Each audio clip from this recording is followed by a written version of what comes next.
할렐루야. 제가 먼저 양해 말씀드리겠습니다.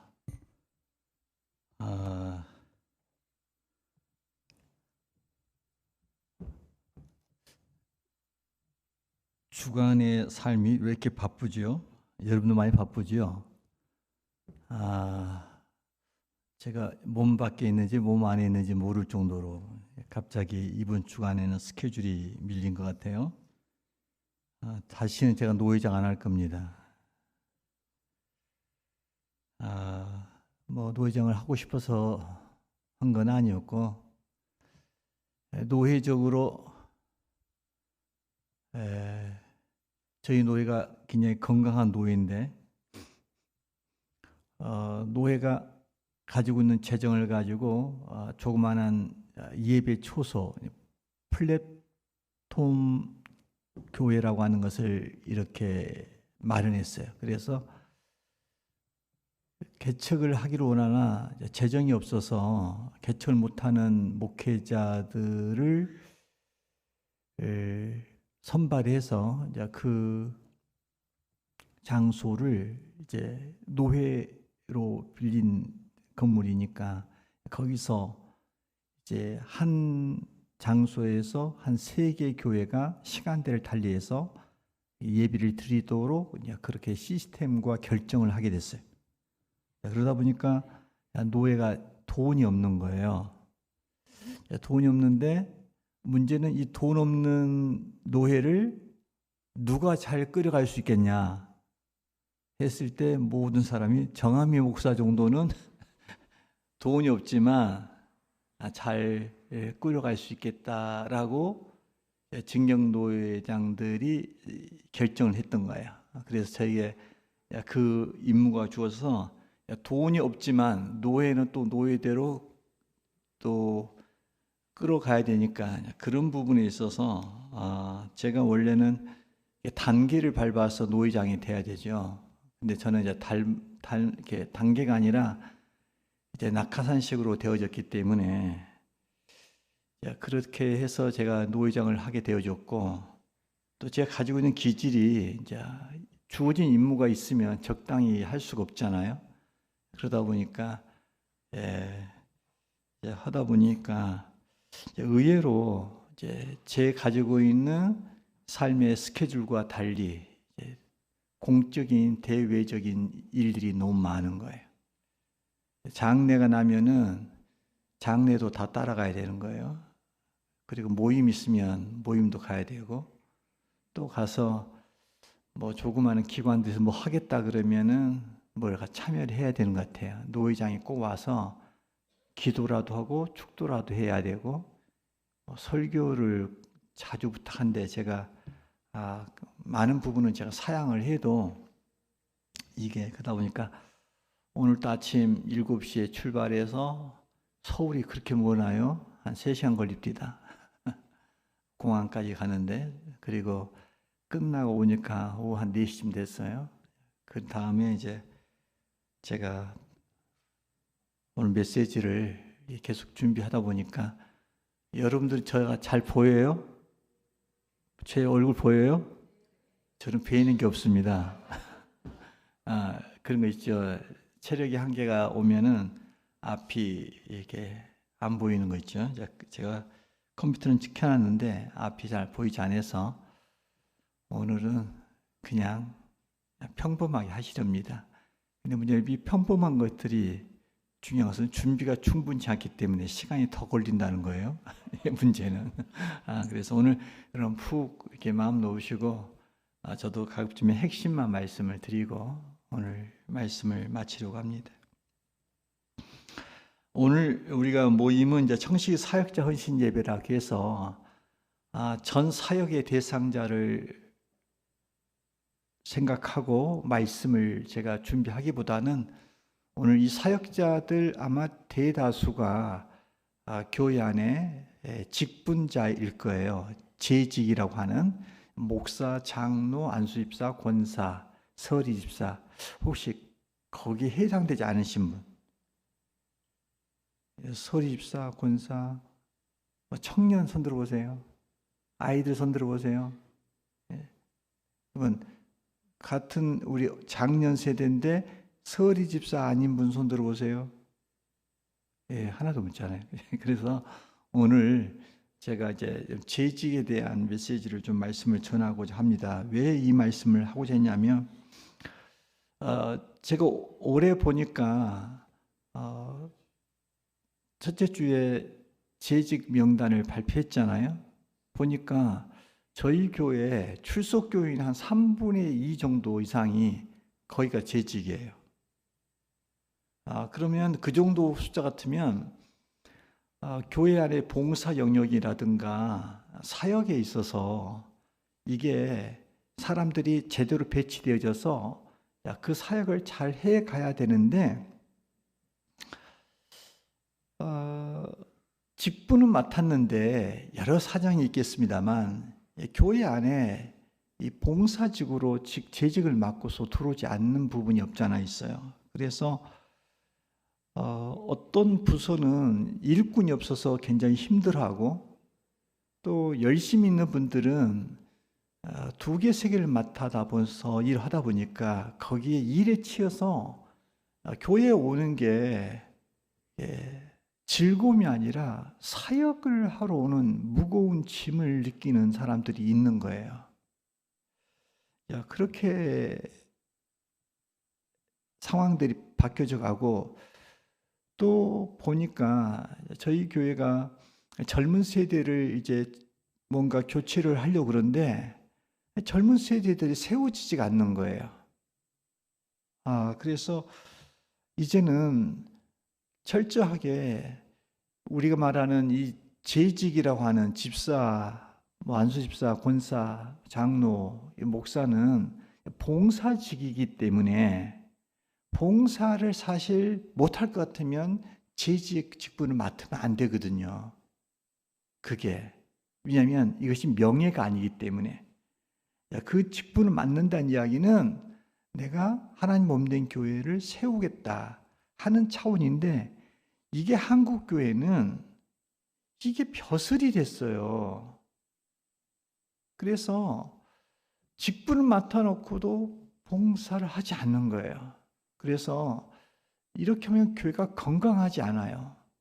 그래서 올해부터는 아마 재직의 훈련을 시키고 난 다음에 거기서 이제 제대로 하겠다는 사람만 직분을 아마 주게 될 겁니다. 올해는 이미 연초에 발표했으니까 하지만 내년부터는 그렇게 해서 이제 좀 재직을 제대로 세워놓지 않으면 교회나 더 나아가서 한국교회 건강성 면에서 꼭 훈련이 필요하겠다 해서 오늘 청직 사역 헌신 예배지만 또 다 참석하신 분들이 재직이고, 그래서 한번 했으면 좋겠다 해서 오늘 시간을 갖고자 하는 겁니다. 자, 오늘 좀 더 본격적으로 말씀을 들어가면 간단한 말씀을 드릴게요. 자, 교회라고 하는 것을 성경적으로 보면 교회는 다니는 곳이 아니에요. 교회는 다니는 곳이 아니라 이게 교회는 되는 곳이에요. 따라해 봅시다. 교회는 다니는 것이 아니라 되는 곳이다. 여러분, 교회는 학교처럼 다니는 게 아닙니다. 가방 들고 성경책 가방 들고 들락날락 하는 것이 아니에요. 그래서 선생님이 뭐 가르쳐 주면 가르쳐 준 거 지식으로 배우고 아는 정도 차원에서 신앙생활을 하는 것이 아니라는 거예요. 교회는 왜 되는 거냐 하냐면 그 교회라고 하는 것은 철저하게 함께 연결되어져서 세워가는 거예요. 뭐가 연결되냐? 하나님의 몸된 교회의 지체가 되어져서 함께 되어져 가는 것, 이게 교회라는 것이죠. 그래서 교회는 차가운 조직체가 아니에요. 이건 살아있는 유기체입니다. 이것을 마치 교회를 성경은 이제 몸의 구조로 말하고 있죠. 여러분 생각해 볼까요? 이 팔이 떨어져 나가서 몸에서 독립적으로 살 수는 없습니다. 팔은 살려면 다른 지체와 연결해서 조합을 이루어서 거기서 생명력을 서로 간에 공급되어지면서 그것이 팔로서 기능을 하듯이 교회라고 하는 것은 성도 한 사람 한 사람이 연결되어져 있어야 된다는 것이죠. 만일 우리가 뇌와 이 심장이 죽으면 여러분 분명히 뇌와 심장이 죽었는데 거기 한 부분이거든요. 지체 가운데. 그런데 이곳으로 다른 지체가 살아가냐면 살아갈 수가 없는 거예요. 왜 그래요? 이건 유기적으로 연합되어 있기 때문이라는 것이죠. 그래서 이 교회는 생명으로 연결된 유기적 연합체이기 때문에 교회 안에 한 성도가 혼자 아무런 교회와 연관성 없이 신앙생활을 잘 할 수가 결코 없는 거예요. 따라서 우리 교회는 어떤 생각을 가지냐면 한 성도가 죽으면 한 지체가 저렇게 쓰러지면 교회 전체가 죽는다 하는 생각을 가지고 서로를 연결해서 생명력을 서로 주고받으면서 이렇게 존재하고자 하는 그러한 바가 있어야 되는 것이죠. 만일 교회를 몸으로 비유한다면 이 모든 지체는 머리에 지배를 받게 돼 있죠. 그래서 성경은 주님의 몸된 교회의 머리를 누구로 두고 있냐면 예수 그리스도를 두고 있습니다. 그러니까 교회가 연합을 이루는데 어떤 중심이냐면 목사 중심이 아니에요. 그 교회에서 목사가 신격화되어지면 그건 사교 집단이에요. 교회는 철저하게 우리 주님 중심이어야 되는 것이죠. 그래서 주님께 순종하고 주님의 말씀을 따라서 예수 그리스도의 중심으로 연합되어져 가야 된다 하는 거죠. 이렇게 교회가 생명을 나누는 유기적인 연합체가 되어질 때 우리는 그 안에서 사랑을 배우고 용서를 배우고 관용을 배우고 이해를 하고 그래서 모든 것들을 지체니까 우리가 하나됨을 이루어가는 것 이게 몸된 교회 안에서 교회는 단순히 다니는 곳이 아니라 하나의 교회는 되는 곳이다 이렇게 말씀을 드릴 수 있어요. 또 하나 성경적인 교회가를 보면 교회라고 하는 것은 건물이 아니에요. 교회는 사람인 거예요. 한번 해봅시다. 교회는 사람이다.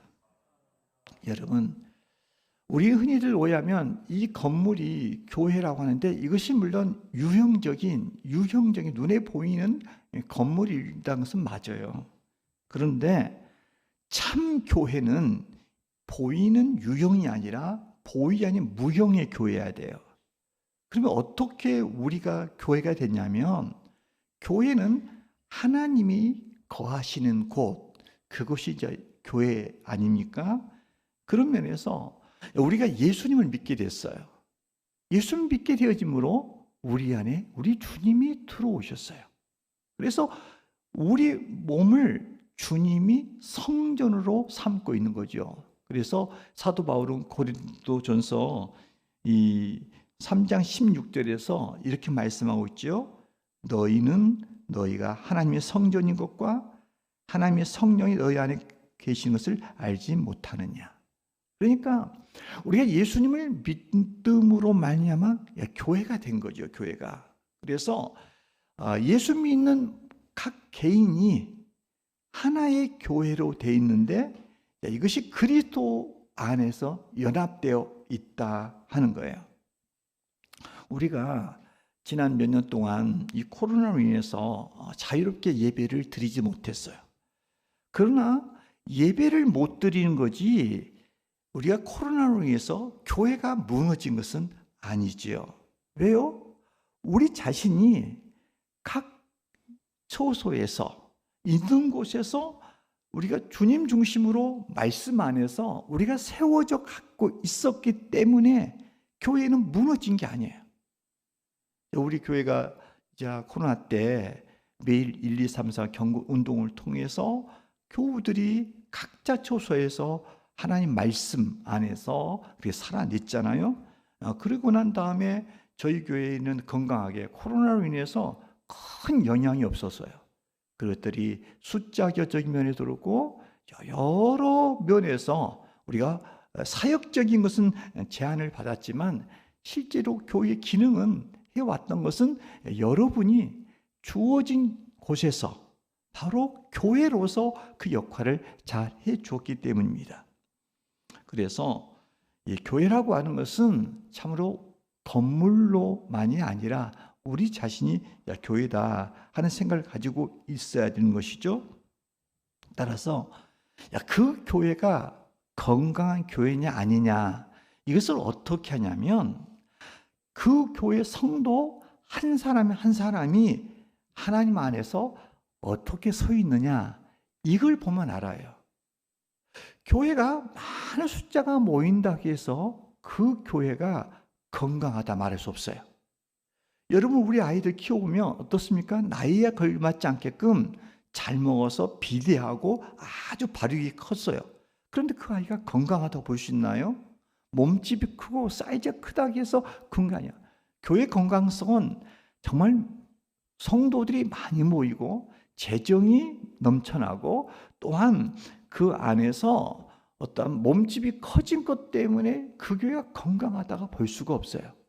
진정한 건강성은 성도 한 사람 한 사람이 하나님의 사람으로 어떻게 인격적으로 삶으로 서 있느냐가 중요한 것이죠. 그래서 우리는 늘 이렇게 하나님 앞에서 한 교회다 하는 생각을 가지고 우리가 살아가야 되는 것이죠. 또한 교회라고 하는 것은 하나의 영적인 가정과 같아요. 여러분 가정의 기능이 뭡니까? 가정이라고 하는 기능은 이해와 용서와 용납과 사랑이라는 것들이 하나의 다양한 특성들이 있죠. 우리가 살다 보면 옳고 그름을 우리가 분별해야 될 때가 있어요. 어떤 상황에서는 무엇이 옳은가, 어떤 것이 그른가를 분별해서 우리가 바른 길을 가야 됨이 삶에 있어 지혜입니다. 그런데 이 교회 안에서는 우리가 하나님 말씀을 알고 있고 진리 가운데 있으나 하나님이 선하시고 기뻐하신 뜻이 무엇인가를 우리는 늘 분별할 필요는 있습니다만 그러나 많은 부분에 있어서 이 교회의 잣대는 이렇게 공의라고 하는 잣대로만 우리를 각 사람을 평가할 수가 없는 거예요. 실제로 우리가 교회라고 말하지만 우리는 그렇게 많은 부분에 있어서 온전하지가 못한 거죠. 우리 안에는 의롭지 못한 것도 많고요. 우리 안에 여전히 죄성이 많아요. 그래서 모든 사람을 보면 다 연약함이 있고 허물이 있고 실수가 있어요.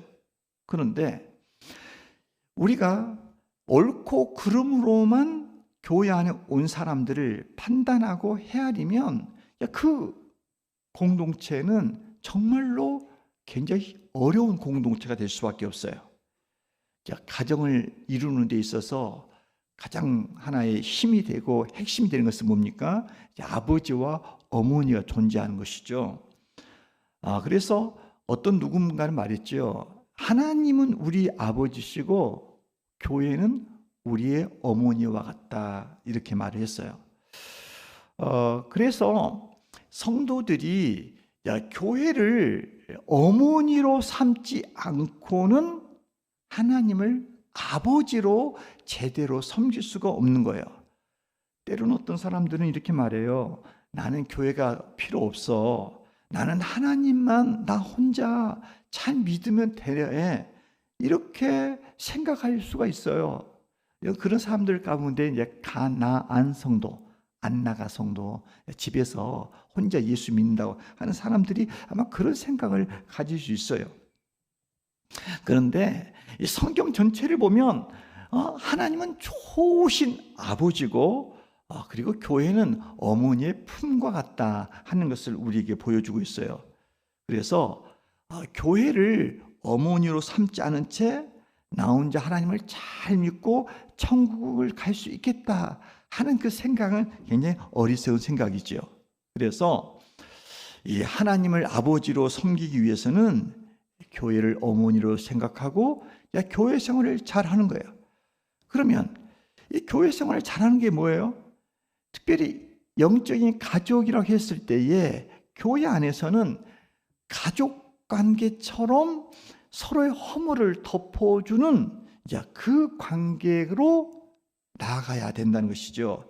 이제 이 부분에 있어서 굉장히 우리가 이제 생각을 좀 깊게 해야 돼요.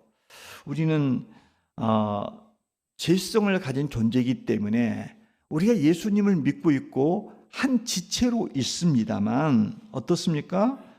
누구에게나 사람이 실수가 있어요. 허물이 있어요. 약함이 있어요. 그러면 이 공동체는 어떤 생각을 가지냐면 누군가 실수가 있으면 교인들이 모이면 교인들끼리 모여요. 3, 3, 5 모이는데 교인들이 모이면 꼭 하는 게 있어요. 뭐냐면 교회 이야기를 해요. 안 합니까?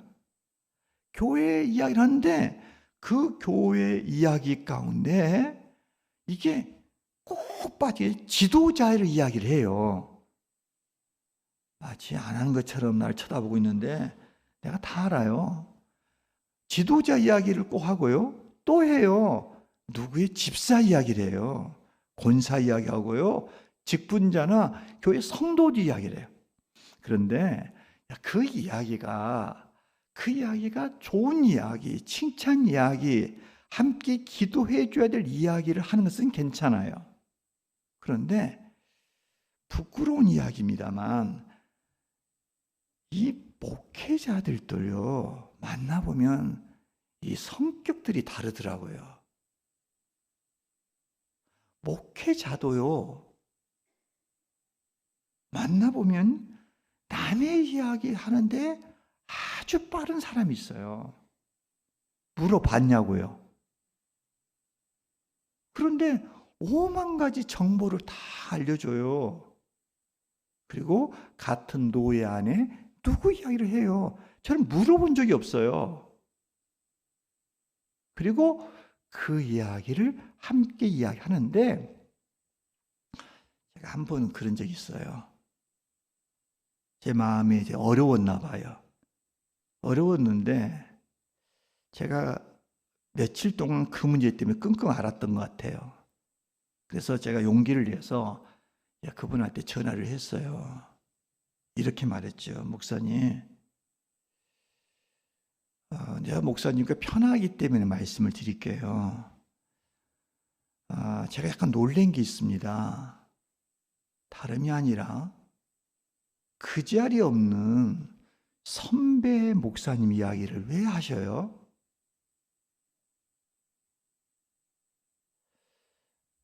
그 자리에 선배 목사님이 안 계셨잖아요.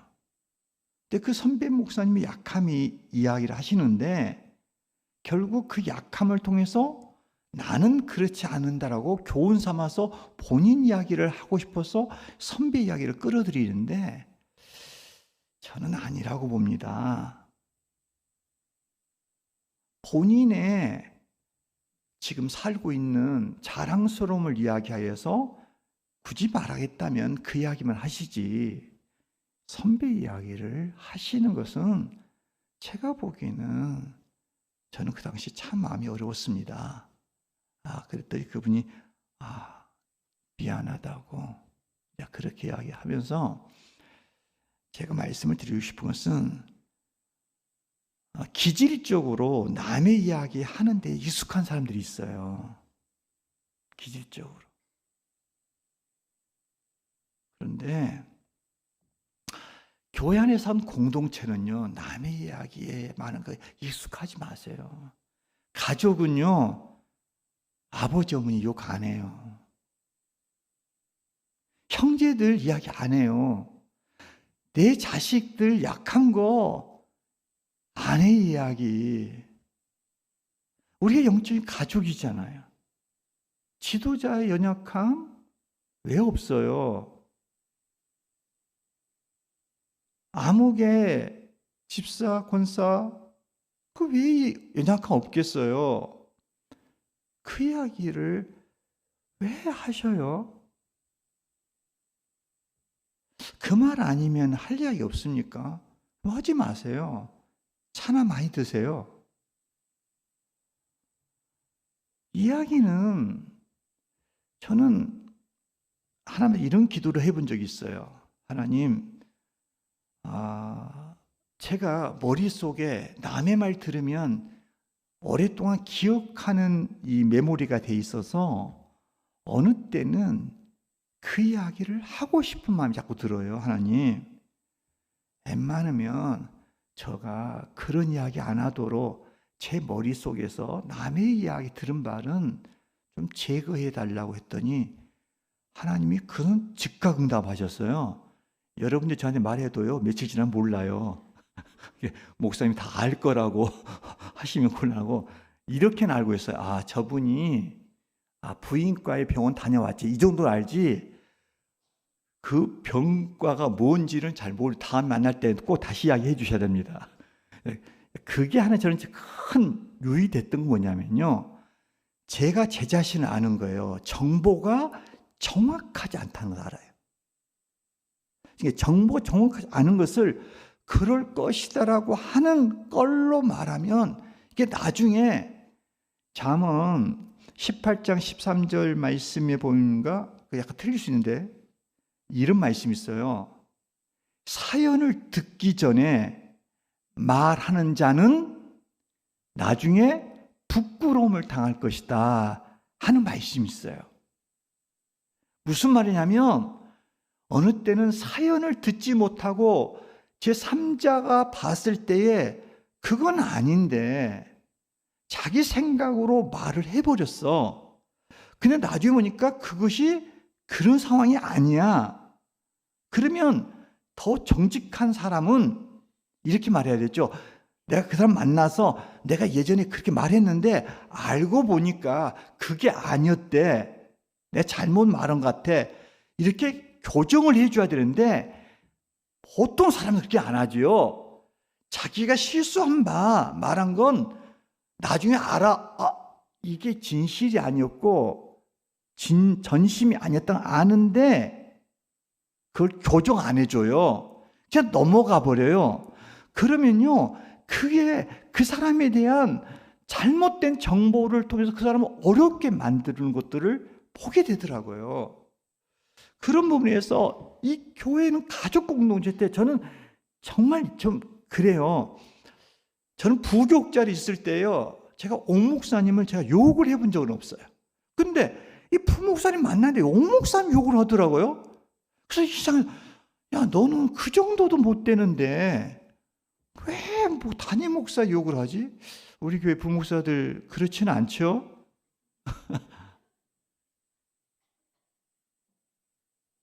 이제 무슨 말씀을 드리고 싶으면 제가 의로운 말한 게 아니라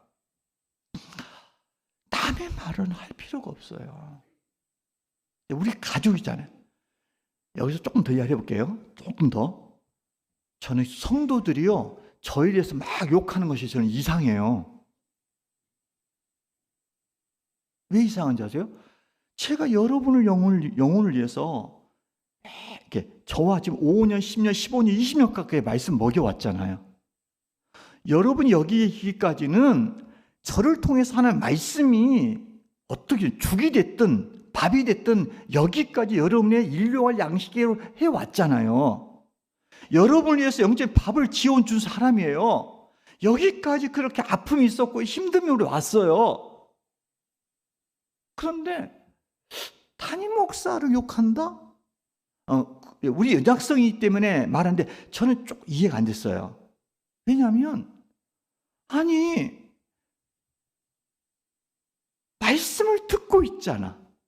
은혜를 받고 있고 내 삶의 흔적 속에 지도자를 통해서 흘러내는 메시지를 또 살아왔잖아요. 그런데 그를 향해서 욕을 한다?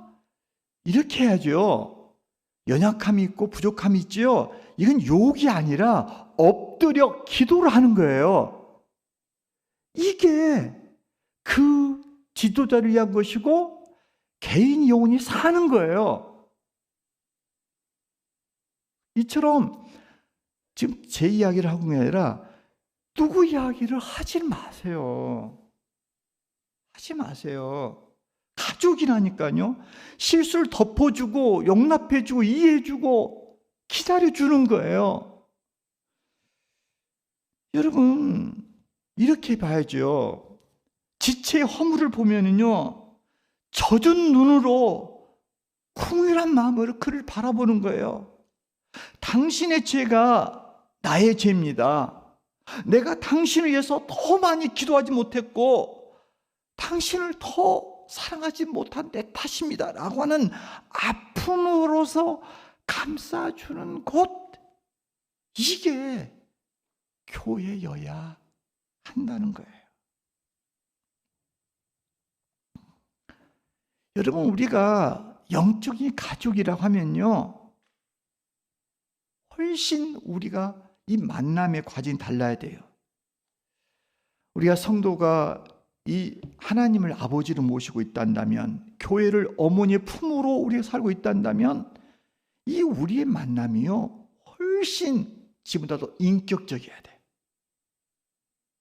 성도와 성도의 만남이요, 좀 더 전심으로 만나줘야 되고요, 진심을 담아서 만나야 되고요, 인격적으로 만나줘야 돼요. 현대인들의 비극이 뭔지 알죠? 피상성이에요. 피상성. 다시 말하면 깊이가 없다는 거예요. 근데 우리가 현대 사회 속에 살다가 교회 안에 들어왔어요. 그러다 보니까 교회 안에서 신앙생활이 굉장히 피상적이에요. 신앙생활이 피상적이에요. 믿음도 피상적이에요. 너무나 이론만, 사랑도 거의 피상성이에요. 대충 겉으로만 그렇게 관계를 맺고 신앙생활을 하고 있는 거죠. 깊이가 없어요. 깊이가 없으니까 상대를 모르잖아요. 모르니까 상대의 연약함과 허물과 아픔을 함께 느끼지를 못하는 거예요. 그리고 내가 그렇게 말하고 그렇게 판단하고 그렇게 헤아리는 거예요.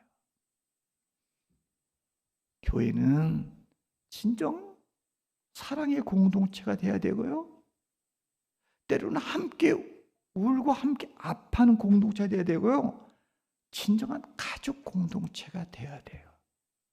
이게 성경에서 말하는 교회라고요. 근데 우리는 진정한 교회를 없어. 진정한 우리가 사랑으로 관계를 맺으려면 좀 더 관심을 가져야 돼요. 관심. 저분이 무엇 때문에 힘들어하는지, 저분이 무엇 때문에 아파하는지, 저 사람이 저렇게 왜 힘이 없는지, 그냥 지나는 게 아니라 상대방의 깊이 있게 관심을 갖는 거예요. 그리고 물어보고요, 함께 아파하고요. 그래. 우리 교우들 가운데 어떤 사람은요, 병원에 가야 돼. 병원에 가야 되는데 중보기도 방에 올리라 그러니까 올리지 않겠대요. 왜 안 올려요? 그랬더니 이렇게 말하는 거예요. 기도는 안 해주고요, 나중에 가심만 해요. 그 사람이 한쪽만 보고 말할 수 있다고 생각은 해요. 근데 그 사람이 왜 그런 말을 하냐면 저는 공감이 되어져요. 정보만 알아요. 저 사람이 지금 병원에 간다라고 정보는 알고 있어. 근데 기도는 없어. 기도가 없기에 다 만나도 아무런 말을 못해. 그 정도의 관계성을 가지고 우리가 하나님 나라의 백성으로서 영적 가족이라고 하기가 어려운 거지요. 그런 부분에 있어서 교회는 좀 달라져야 된다. 그런 거죠. 그리고 교회는 영적 가족 공동체뿐 아니라 나가서 교회는 성도들의 충만이 아니라 그리스도의 충만이어야 됩니다. 무슨 말이냐면 그 교회가 충만하다. 참으로 영적으로 가득 채워져 있다. 아니면 영적 지배를 받고 있다라고 하는 것은 그것은 뭐냐면 사람을 통해서 되기는 어려워요. 사람마다 다 연약성이 있거든요. 그런데 여러분 아시죠? 소수 몇 사람이 영적으로 충만하다고 해서 그 교회가 소수 몇 사람의 충만성이 그 교회의 바로메타가 안 되는 거예요. 그 교회의 영적 수준은요, 충만한 사람의 기준에 맞춘 수준이 아니라 가장 영적으로 낮은 사람의 수준이 그 교회의 수준이에요. 여러분 시골에서 살 때 우리가 뭐 이렇게 널판지로 조각으로 테두리를 짠 여러분 이게 이게 뭐라 그래야 도로박, 두레박, 오케이 도로박이야 도레박, 오케이 두레박 있잖아요. 나무를 짜서 엮어가지고 이렇게 뭐를 철사줄 묶어가지고 보세요. 물을 떠오를 때요. 보니까 이게 온전하면 물이 들어가면 다 여기에 충만히 물이 채워져요. 그런데 이 가운데 한쪽 코너에 이게 만약 이만큼이 나갔어. 요만큼밖에 없어. 한쪽은 그대로 있는데 자 물에 잠기긴 잠겨요. 근데 또 올리다 보면 물이 어디서 끝나요? 맨 낮은 칸에서 물이 고유 끝나는 거예요. 그 교회 수준은요 영적으로 충만한 몇 사람들이 되는 게 아니에요. 영적으로 약한 사람들로 인하여 이것들이 평균케 되어지는 상황으로 가는 거죠. 사람은 다 연약해요. 그게 지도자도 그렇고요. 어떤 직분자 다 연약해요. 그런데 진정 그리스도로 인하여서 사람들의 충만이 아니라 그리스도로 인해서 충만케 되어지면요. 자, 그리스도의 충만함이 곧 그리스도의 충만성인 이 사랑과 은혜와 진실함과 평화와 생명이 그 교회에 가득하면 그 교회가 충만해지는 거예요. 따라서 우리가 지체들이 충만하지 않는 지체들을 보게 되어져요. 우리는 뒤에서 이렇게 말할 수 있어요. 야, 저 사람 말이야 장로인데, 저 사람 권사가, 저 사람 집사인데 왜 저 정도야? 왜 저래? 이렇게 말할 필요가 없어요. 여러분, 내가 저 사람 보고 실망했단다면 다른 사람이 나를 보고도 실망하는 거예요. 왜? 내 안에서 모든 것들이 충만하지 않기 때문이죠. 그래서 우리는 이 교회가 그리스도로 충만하도록, 그래서 이 그리스도의 충만성이 각 개개인에게 흘러 넘치도록 기도할 뿐 아니라 내 자신이 그리스도로 충만하도록 늘 세워가야 그 교회가 그리스도의 충만한 교회가 될 수 있다는 거예요. 여기까지가 제가 일반적인 교회 이야기를 하고요. 좀 더 이제 우리 좀 더 우리 이야기를 좀 해볼게요. 자, 우리가 직분을 맡았어요. 직분을. 그런데 기억해야 되는 직분은 따라합시다. 명예직이 아니라 봉사직이다. 여러분, 직분은 누가 주는 겁니까? 여러분 생각에 직분은 누가 준다고 생각하세요? 우리는 교회를 통해서 임명이 되니까 교회가 주나 보다라고 생각할 수 있어요. 그러나 교회가 임명을 하지만 그리스도로 말미암아 교회를 통해서 부여한 것이지 교회가 주는 게 아니에요. 어디까지나 직분은 뭡니까? 우리 주님이 하나님이 주시는 직분이기 때문에 직분을 맡은 자들 하나님이 나에게 직분을 주셨다 이렇게 생각하면 돼요. 그런데 성경은 우리의 직분만 허락한 게 아니라 그 직분을 수행할 능력도 하나님이 주셨다라고 말씀하고 있어요. 그 말씀이 디모데전서 1장 12절에 기록되어 있어요. 이렇게 기록됐어요. 나를 능하게 하신 그리스도 예수 우리 주께 내가 감사함은 나를 충성되이 여겨 내게 직분을 맡기심이니. 앞부분 보세요. 나를 능하게 하셨다. 다시 말하면 우리를 직분자로 세울 뿐 아니라 하나님은 그 직분에 걸맞는 능력을 우리에게 부여한다라고 말해요. 자, 그러면 우리가 교회 안에서 이 교회 가운데 모든 사람이 여러 가지 직분을 맡게 됐어요.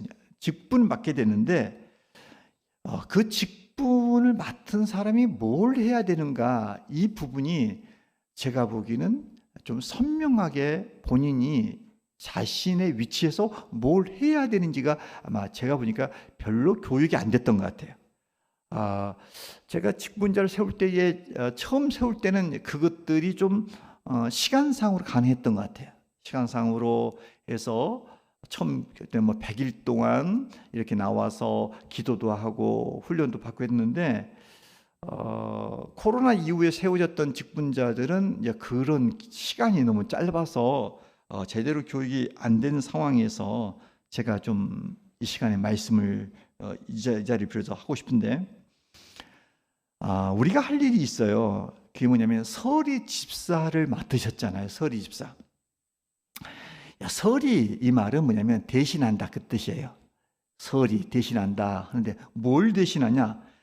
이것은 교회에서 가지고 있는 여러 직분들을 서리 집사가 함께 대행을 하는 위치에 있다 하는 것이죠. 그래서 헌법에 보면 이렇게 기록되어 있어요. 교회 혹은 목사나 당회가 신실한 남녀로 선정하여 집사 직무를 하게 한다. 그런데 서리 집사의 직무는 1년이에요. 그러니까 우리가 이런 오해를 하죠. 한 번 집사가 영원한 집사가 안 되는 거죠. 서리 집사는. 그래서 해년마다 직분을 우리에게 맡게 될 수밖에 없는데, 이것은 교회에서 여러 사역을 분담해서 그것을 신실하게 섬기면 돼요. 직분을 맡았으므로 이제는 섬김으로 들어가 줘야 된다는 것이죠. 그러면 권사는 뭐 하는 거냐? 권사라고 했을 때 이후에 권사나 안수집사나 장로는요 철저하게 이것이 목양적이에요. 목양적이라는 말은 무슨 말이냐면 목회자와 함께 협력해서 이것은 사역을 함께 해가는 역할로서 그 직분이 주어졌다는 거예요. 보니까 권사의 직무와 권한을 보면 보이시나요? 한번 띄워보실래요? 자, 보이세요? 자, 함께 읽어볼까요? 시작. 교인을 방문하되 병환 자와 환난을 당하는 자와 특히 믿음이 연약한 교인들을 돌보아 권면하는 자. 자, 여기서 권사가 할 일이 있는 거예요. 뭐냐면 먼저 교인을 방문한다. 그리고 병자와 환자를 당한 자와 특히 믿음이 연약한 교인들을 돌아보고 권면한다. 이건 누가 한다고 생각했어요? 목회자들이 하는 일이다 생각을 해왔잖아요. 그리고 이 부분에 있어서 우리 교회 같으면은 바나바 사역을 하신 분들은 이 일들을 좀 더 하는 것 같아요. 근데 나머지 분들은 이런 역할이 주어졌단 말인가? 라고 아마 처음 들은 사람 손 들어보세요. 이미 알고 있었다라고 하시면 손 들어보세요. 하면서 손 안 든 사람 뭐예요? 뭐 하는 거예요 지금? 예, 뭐 과거는 지나갔으니. 보세요. 교인들을 방문해서 환난을 당하고 믿음이 연약한 자 이런 사람들을 돌아보는 일들을 하는데 그냥 단서가 붙었네요. 보니까 당의 지도를 받아서라는 거죠. 임의적으로 개인의 집을 찾아간 것은 안 되는 거예요. 이것은 교회가 위임을 해줘서 그 역할을 하도록 할 때 한다는 거죠. 왜냐하면 이것이 교회 관할 이 것들이 철저하게 교회의 지도 아래 있어야 하기 때문이죠. 아무튼 이 권사직은 그 역할을 하겠다. 그래서 제 고민입니다. 일단 장로직은 제가 좀 이야기를 하겠습니다만 아직까지 제가 권사직을 이렇게 알았습니다만 그러나 이제 바나바 사역자가 저는 훨씬 많아져야 될 것 같아요. 그리고 지금 우리 셀 리더들이 이 역할들을 해줘야 된다고 생각이 되어지거든요. 그래서 이런 부분들을 이제 할 수 있도록 좀 더 여러 가지 교육과 함께 어떤 지침이 이제 가능하겠습니다만 아무튼 권사 역할이 그렇다 하는 것이죠. 그다음 안수 집사로 넘어가 봅시다. 자, 안수 집사가 하는 일이 뭔가라고 했을 때 안수 집사의 직무를 보겠습니다. 안수 직무. 자, 함께 읽어볼까요? 좀 더 넘기세요. 화면 넘기세요. 직무 더 한 장 넘기세요. 예, 한번 읽어볼까요? 시작.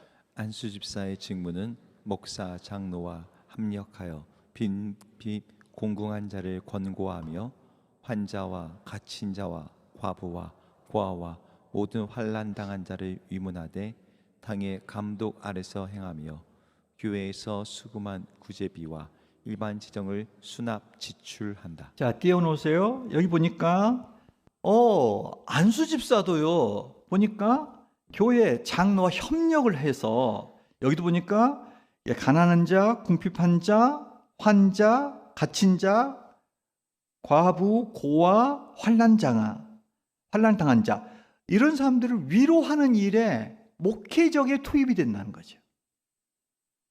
그러면서 여기에 안수 집사가 하나 좀 더 구별된 것이 뭐냐면 당회의 감독 하에서 교회에서 이런 헌금에 대한 일반 재정에 대한 수납 지출을 안수 집사가 맡는다 하는 개념이 있어요. 저희 교회는 지금 안수 집사가 있나요? 재정부에? 없는 것 같은데요. 네? 없죠. 네. 자, 재정을 투입될 때는 굉장히 선별합니다. 믿음이라고 하는 것이 구체적으로 말이 무거워야 되고요.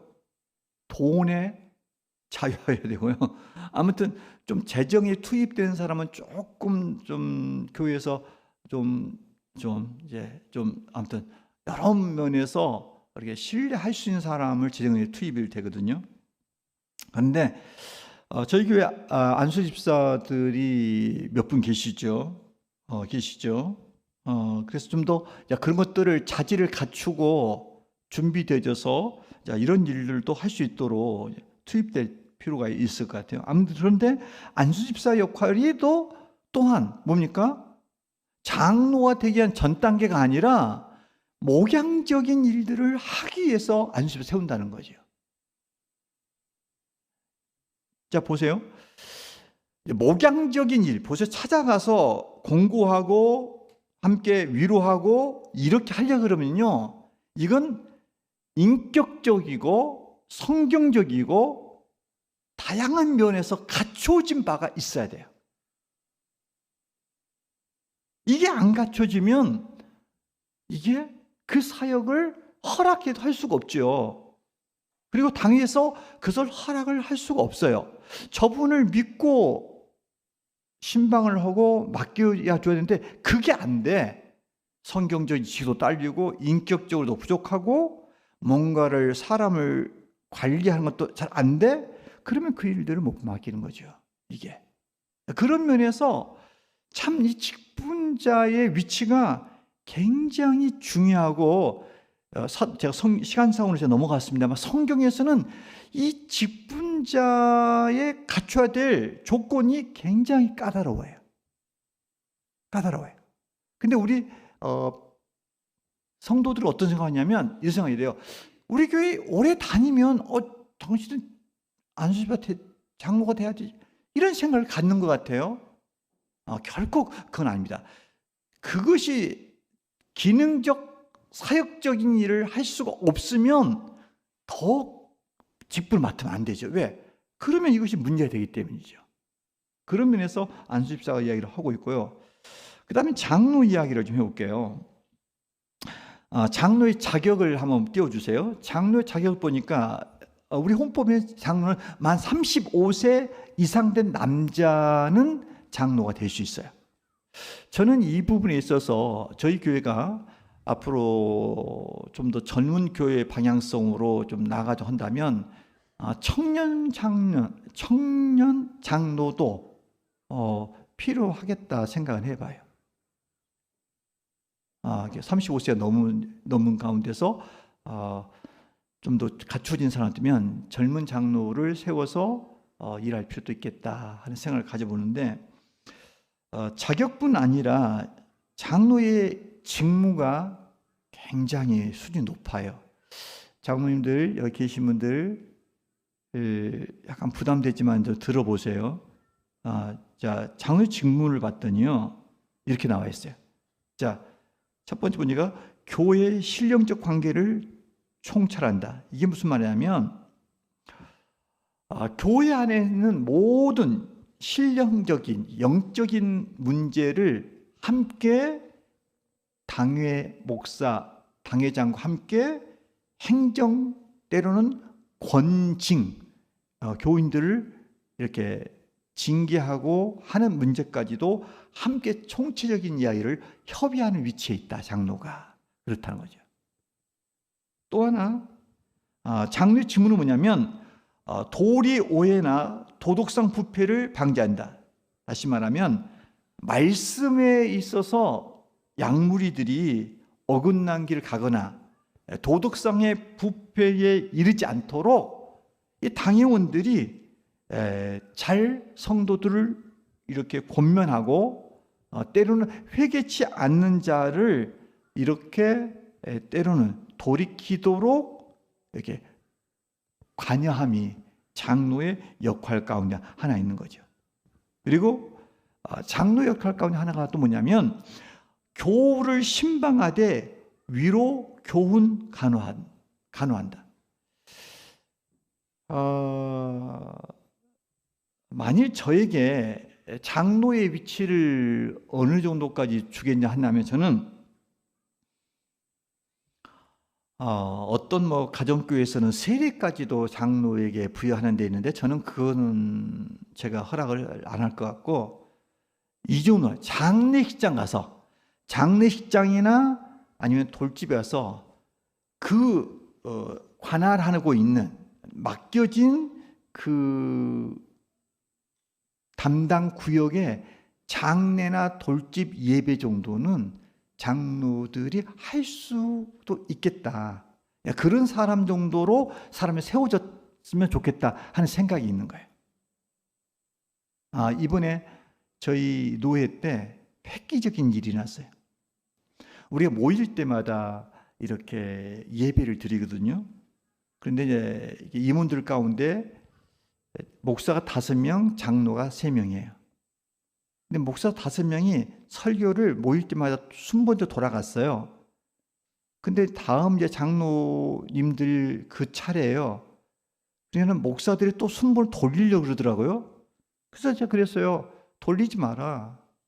장로님들도 한 개교의 장로가 될 정도면 말씀 정도를 왜 못하겠느냐. 집에서 가정 예배도 인도할 정도가 되어지고, 우리 교회는 새벽 예배도 장로님 돌아가면서 할 수 있는데, 앞으로 우리 임원회 모일 때 장로님들이 이제 설교를 하는 걸 하다 했더니 이모티콘이 살려주세요.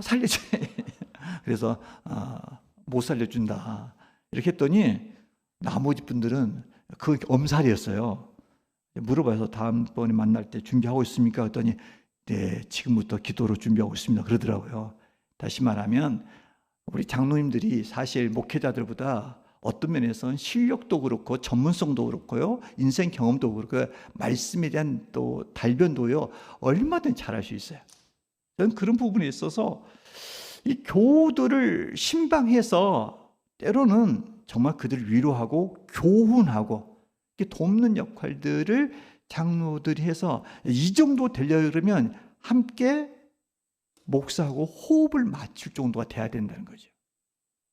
그리고 또 장로 역할은 뭐냐면 이런 거예요. 교인의 신앙을 살피고 위하여 기도한다. 그러니까 성도들의 성을 돌아볼 수 있고 그들을 중보해 줄 수 있는 게 너그러운 마음과 기도의 역량이 되어져야 된다는 거죠. 장로들이. 그리고 다섯 번째 보면은 특별히 신방할 자를 목사에게 보고한다. 이렇게 돌아보면서 특별한 상황이 되면 목사에게 보고해서 함께 사역을 해가기를 원한다 그 말이죠. 자, 말씀을 정리합시다. 자, 지금까지 보면 이 재직이라고 하는 것이 굉장히 교회 안에서 중요한 거예요. 왜 중요합니까? 이것은 재직은 교회 안에 있어서 그러니까 중추적인 역할을 하고 있는 거예요. 그러니까 재직이 여러 중요한 사역에 있어서 하나의 중심이 되어 있는 거예요. 재직이 아닌 사람을 어떤 사역에 임명하는 일은 거의 없어요. 그러니까 재직이 어느 위치에서 중요한 위치에 있을 만큼 재직이 위치가 굉장히 중요할 뿐 아니라 이 재직은 몸으로 말한다면 사람의 이 허리와 같아요. 중심이 이미 재직들이 어떻게 구성되어 있느냐 이거에 따라서 그 교회의 건강성이 달라진다는 것이죠. 그리고 재직들의 책임이 참 중요해요. 오늘 여러분 한번 물어볼게요. 오늘 이렇게 나오셨잖아요. 지금 다 안 나오신 것 같은데 이 정도면 제가 보면 한 몇 명 되십니까? 110명? 120명? 카운트 안 됐군요. 140명? 네, 140명이래요. 그러니까 여러분이 140명 정도는 이따 잠깐 말씀드립니다만 우리가 재직들은 이건 예배 생활에서 공적으로 나와줘야 되는 거예요. 물론 사람이 형편은 다를 수 있지만 재직의 자세는 예배가 우선이에요. 거기에 맞춰서 우리의 하루 일과를 짤 필요가 있는 거죠. 옛날에는 지금 제가 오늘 원래 광고를 추석 체크를 한다고 해봤어요. 왜 했냐면 우리가 그 임명동의서를 낼 때에 공적 예배에 참석하겠냐고 했을 때에 한다고 다 해요. 근데 안 나와. 사기치고 있어. 거짓말하고 있는 거예요. 분명히 나온다고 해놓고는 안 나오는 거예요. 그게 왜 그러냐면 실질적으로 물론 이 가운데 이렇게 나오는 데 있어서 굉장히 대가 지불을 해야만 오는 사람이 있을 수 있어요. 그런데 그 사람은 내가 보는 소수고 그냥 예배의 이 중요성과 재직이 그 위치에서 해야 된다는 이 책임과 사명과 역할을 잊고 살고 있기 때문에 안 하는 거예요. 여러분 생각해 볼까요? 제가 목사잖아요. 목사인데 제 이야기를 하지 않게 제가 어느 교회 이야기니까 그분은 이번에 잘렸대요. 부목사가.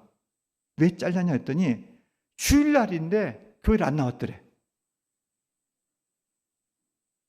왜 웃으세요? 안 나올 수 있잖아요. 왜 목사는 주일날 나와야 되고 왜 권사는 주일날 나오면 안 나와도 되는 거예요?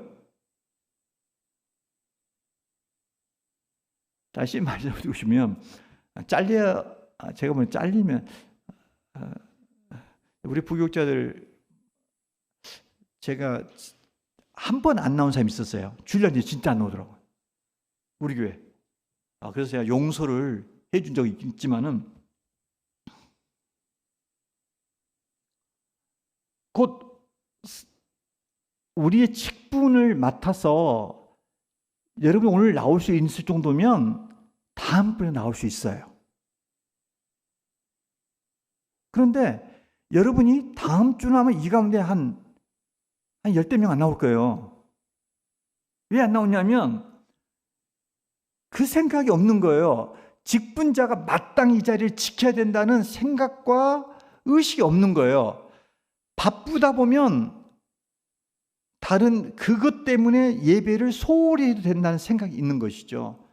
그런 부분에 있어서 이 재직들이 참으로 위치가 이렇게 허리 역할로서 잘만 해주면 제가 보기에는 우리 주상교회가 굉장히 건강하게 저는 세워질 수 있겠다 생각이 되어져요. 그런 부분에 있어서 우리 재직들이 그 역할을 해주되 결국 여러분들이 이렇게 재직으로서 교회 안에서 충성을 다해주면 여기에 영광이 따르죠. 영광이 달라요.